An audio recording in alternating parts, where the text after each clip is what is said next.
sa plaza. So, Merry Christmas sa tanan and Happy New Year. Muli sa ako mga followers daw, mga subscribers sa tanan nga Negros Char.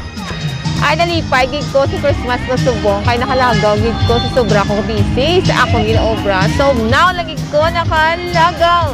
And this is it. Merry Christmas and Happy New Year sa tanan.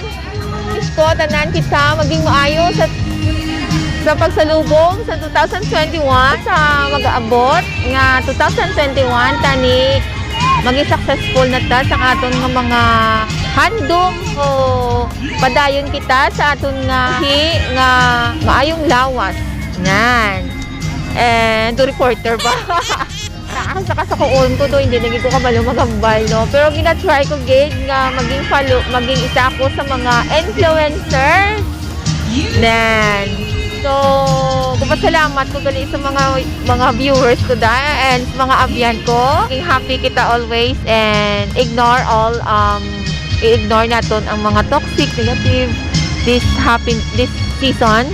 Merry Christmas and Happy New Year sa tanan. Bye. Thank you for watching.